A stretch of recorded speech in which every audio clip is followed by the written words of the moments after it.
Y'all, tell me why the devil does not absolutely try you in the very areas that you're trying to help people in. I know you've probably heard pastors say that before, and it's so true. It's so true. Yesterday, I talked to you guys about dealing with a difficult boss as a recovering people pleaser and some tips and tricks that you could try that I was going to try so that I could deal with him and not fall into this trap of feeling like I'm always trying to make him happy with me. And lo and behold, didn't he come in hot today? I'm telling you, oh my gosh, it's a good thing I'm a Christian. But I'm here to tell you that those things that I talked to you about today, those couple of things I said I was going to try, they actually came in handy. They actually worked. It helped me from being like totally upset. Sent me a Zoom and said, "Do you have a few minutes?" That's all that always means. You need to be on this camera in about 30 seconds. So I'm like, oh boy, okay, here we go. Monday morning, what is it? So basically, what it was is that we had a meeting last Thursday, and today is only Monday. And I handed in the work that he asked me to do on that Friday. So just one day later. And here he comes this morning asking me why it wasn't done. And y'all see my little doggy back there? I'm doing double duty. He wanted to know why it wasn't done and why it took me over a week to get it done, and just attitude and argumentative. And I said, "Oh Lord, here we go." But I'm gonna be honest. My initial reaction was to get uptight and nervous, and I felt myself going into starting to explain myself. Now I did go as far as to say, did you get my email that I sent on Friday with all of the changes that you wanted from the Thursday meeting we discussed? And he was like, well, probably. Okay, that doesn't, so right there, that shows you I didn't take a week.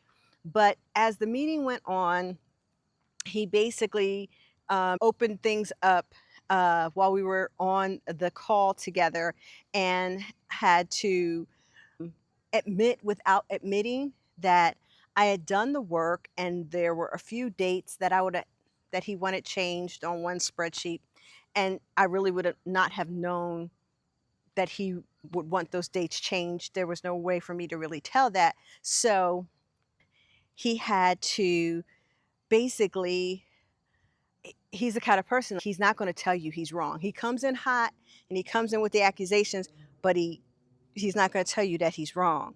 So his way of, it's very passive aggressive. His way of letting you know that he realizes that he made a mistake is that what he did was he put out an email to the larger group, to the other managers, and in that it said, this work has been completed, it's ready for you guys to take it to the next step.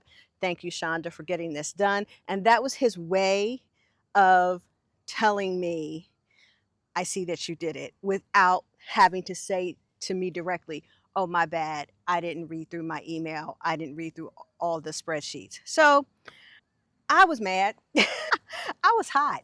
I was hot because it's just like, how are you going to accuse me and then you can't even own up to the fact that you didn't do your due diligence. You saw one or two dates initially that you didn't think were right, and you assumed that I hadn't done anything. Then you immediately you wanted me on that call, and you didn't look at anything else.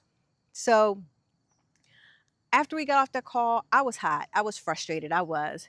And so I said to myself, I said, you know what? I am going to remember that his moods that cause me or try to cause me to second guess myself, that's not reality. That is not my reality. I did my work in a timely manner. It was correct and it was to the best of my ability. There were a few dates I didn't know, but hey, there was no way I could have known that he wanted those changed. And so I had to tell myself that just because he's trying to make me feel incompetent and less than and trying to make me feel like I could have done better, that's not true. That's not my reality. And then I said to myself, that I am not going to let this man take up any more mental space. I'm not going to go over the conversation. I'm not going to chase this moving target of if I had done this or if I had sent him a second email to just follow up and ask him if he got the first one. No, I'm not doing all that. I gave him what he asked for, even if he says it took a week when you can just clearly see the date on the email. Oh, let him think that. Let him think it. But we all know it's true. We can just see the date and the time stamp. So it took me a couple minutes. It did. It took me a couple of minutes, but eventually I was able to calm down and get myself to see that that's not reality. What he's projecting is not reality. He's just in a mood. So what it reminded me of was that you often hear pastors say the very thing that they will preach on and try to teach on and try to help the people with is what they will get tested on.